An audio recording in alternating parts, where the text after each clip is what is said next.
Sponsored by Black Magic Design, the world's highest quality products for the feature film, post and broadcast industries. blackmagicdesign.com. The movie is called Anora. It's the latest from Sean Baker. I believe it won the Palme d'Or at Cannes, so it's already getting tons of critical acclaim. Basically, this movie is like it's like Pretty Woman, but the nightmare version of it.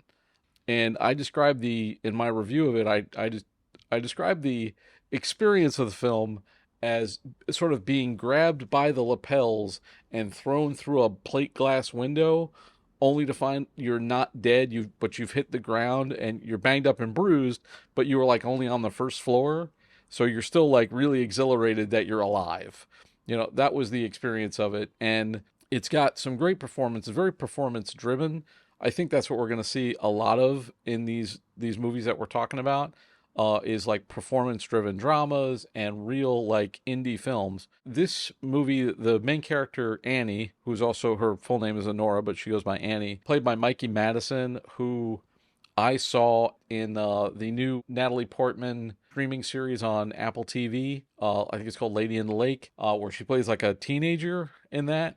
So, which was kind of weird because she's like really naked in this movie. She plays a sex worker. She dances in a strip club and occasionally moonlights as an escort. She meets this character called Ivan, played by Mark Edelstein.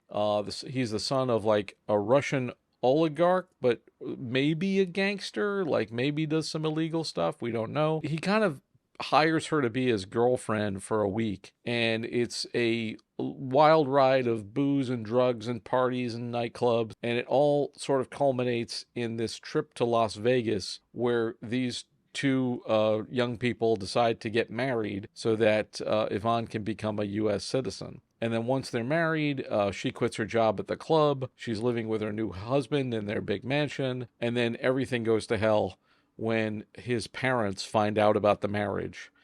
They send this guy called Toros, played by Karan Karagulian. Sorry about the names. I know I'm mispronouncing them. He's a sort of their man in New York, he's got these two guys with him, these two goons that are both very funny characters. The movie is surprisingly funny. There's a lot of humor in it, and the crowd was like really laughing, and I found myself laughing too at certain moments, mainly because of their awkwardness. There's some very kind of raw scenes, and it's very on brand for Sean Baker.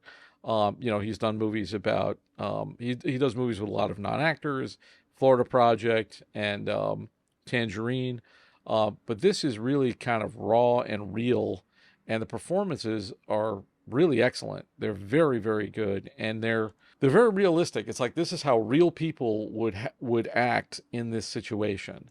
It's a great ensemble, but it's really Annie's story and what she goes through. And for Madison, I think this is a star-making turn. I don't know if she'll get recognized by the Academy and other people, but she should. I think it captures something that we don't really see a lot of today, and I think that's why it got all the attention. It's a real independent film, and it really did something different, and it's not about robots or car chases or, there's no explosions or anything. And I thought, oh my God, you got these Russian gangster types, there's going to be a gunfight and a car chase, and none of that happens. They totally don't go with any of the genre tropes, and I think in that way it's really surprising. But I would definitely recommend it if you get a chance to see it. This is the BTRP Media Network.